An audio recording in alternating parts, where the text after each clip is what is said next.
Well, serious people, one and all, none other than Senator Holly Hughes, future Senator, but till now, Sky Hughes and Caroline Marcus. And, well, he's working on that upper house spot in the Victorian Parliament before eventually moving to the federal Parliament. Future Prime Minister, Governor-General, President of Australia, emissary to the Pope, whatever job for services to talking points. The Lord Mayor, the Deputy Lord Mayor of Melbourne, none other than Nicholas Rees. So, Holly, let's start with you. Cost of living crisis. Apparently, the best thing is that $1,500 tax increases is what 10 million people need to pay, and apparently it's a tough decision for the federal government. And even Stephen Jones, the Assistant Treasurer, had the balls to pretend this has something to do with inflation. The best way to fight inflation is for us to keep your money. It does seem that way, but I think what's really underhanded here is the fact that they announced this as we were going into the Easter weekend. And it seems like something you would do if you wanted to deliberately bury something. That's how you bury it. Just as everyone's going Good off Friday for a few drop, days, Saturday paper. Few days off with the kids. I was at the beach. I certainly was not tracking everything that was going on for a couple of days. Come on, Nick, I can hear you scoffing in there. But he knows the dark arts. He knows that any of the, this is why you got to work on Easter Sunday, Easter Mondays, because we're watching it all. This is how they do it, Nicholas, be honest. Yep. If you wanted to roll out a tax increase on 10 million people, you'd do it over the Easter weekend, wouldn't you?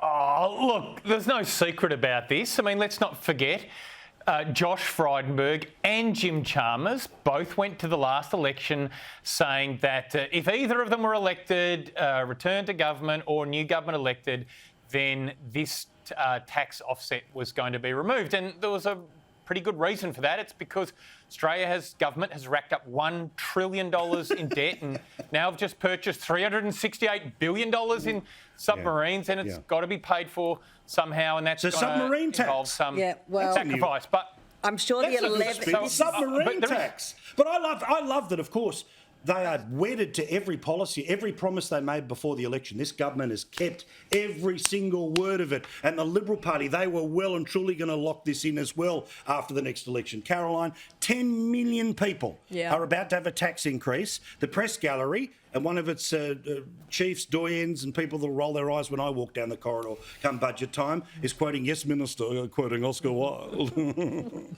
I like Charles Croucher, but so do I. I don't dislike him, but come on. 10 million people are getting a tax increase. I know, this is not hitting the big end of town. This is middle Australia. This is people on incomes of $50,000 a year or less who are really going to feel the pinch.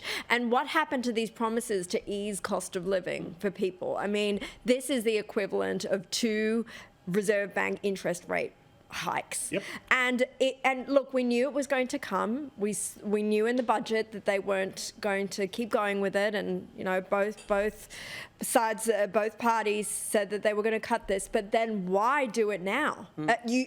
Every newsroom knows that if you want to hide something or bury it, you do it over a period like this. If the government had been returned, you would have heard me screaming for this to be kept for at least another 12 months, all right? And clearly there would have been more friendly ears that would have been listening to it. But Holly, again, it's $1,500. It's 10 million people. Talk about priorities. Now I get it. We'll talk about Julie and Lisa in a second, right? Because it's part of the day.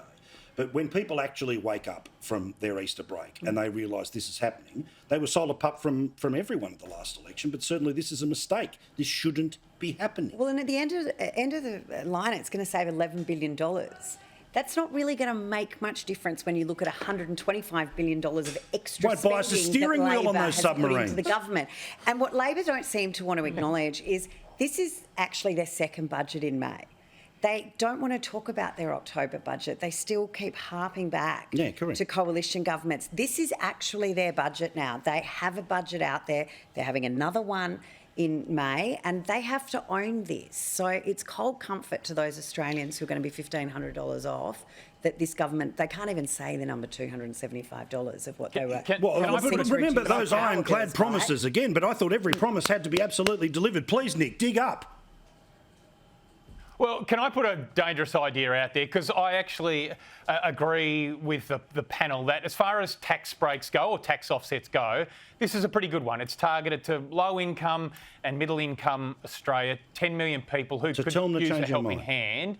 So what about if we keep this tax offset, but we pay for it by getting rid of or not proceeding with the stage 3, there you go. which go to the Top of town, high income earners are the biggest beneficiaries. So why don't we keep the tax offset, but comes at the expense of not proceeding with those Nick, tax have you just What about let you the cut cat out of spending? the What do you reckon, bag? Holly? Can we do the deal tonight? Have you just let the cat out of the bag? We know that this Labor government promised before the election they were committed. They voted for the stage 3 tax every cuts. promise. They are Instant. asked the question repeatedly in the Senate by the Greens, and they are committing every not day. answering. So I think they should absolutely stay. They are something that have been legislated. Every day. If you want a horse Australians- trade, Nick, let's go through the budget You're and talking find about $11 billion bracket trade, worth of Nick. spending you'd like to We cut. can I'm find more a than happy to whole help lot you. of things, Nick. Yeah, all right, let's get on to other stuff. Well, here. hang on. Holly was elected. Holly was elected on a commitment to get rid of this tax offset. Is she now saying that she thinks it should stay? I was actually elected the time before, but I do actually think if the coalition government had been returned, You would have been we lobbying. would have kept this tax offset. I Correct. think Lamido would have absolutely stayed Yep. because we know And the then you'd impact that it still was proceed having. with the stage 3 tax cut. Absolutely, they're legislated because Nick, unlike you, we Okay, well, there actually you go. That's how believe. you rack up a Well, Nick, I think Australians That's how are you better rack up $1 spending trillion their in money debt, Paul than Murray. the government. You just pretend I think money's not Australians- real and you just keep Mate, cutting the taxes Labor and Party, buying when they run out of their submarines money, they and, cut never your- submarines. count on any of Mate, it, you want to know. go through some of the costs that you guys are blowing out? Hang on. But You also, just killed industry with your Technicolor safeguard fiscal mechanism. fantasy Industry world there, will be Holly. over. You are Technicolor fiscal fantasy de-industrial, world. mate. You are de-industrialising our nation. Yeah. You are making us more insecure when it comes to long-term investment.